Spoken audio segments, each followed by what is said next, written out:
This is Watlow's F4T touchscreen controller.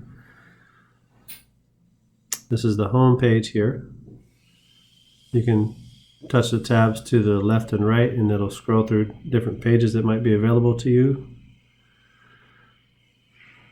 So this is showing how I can enter a set point in zone 1, which is the control zone on a multi-zone controller, and you see the power level goes up to 100%.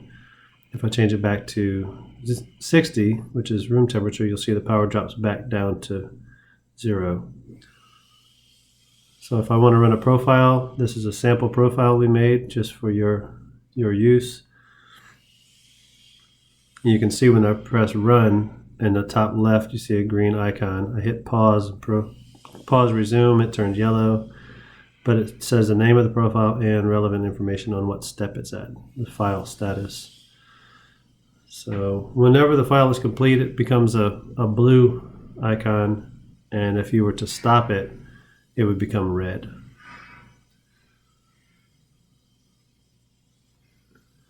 Now, if I want to go to a profile to view or edit the steps, the sample one we made is password protected. The password is capital WDG.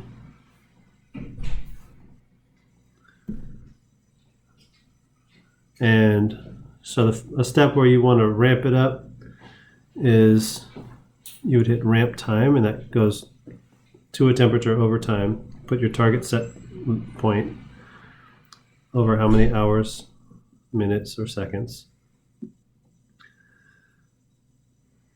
Then you can soak. That would be a hold.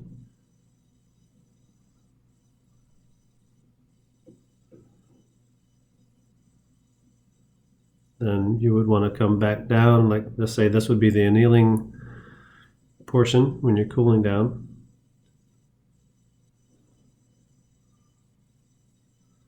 And we might just do this in 2 steps. So the first one goes to the strain point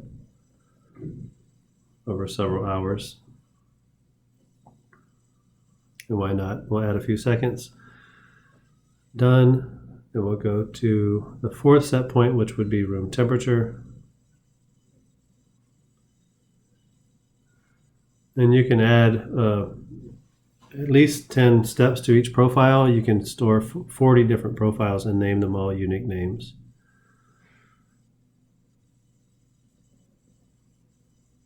So now it's important to, as the last step, you need to use an end step. And for each of the loops, you need to assign it to a hold. That's very important. So when you hold it, it will actually hold at the last temperature, which would be 75.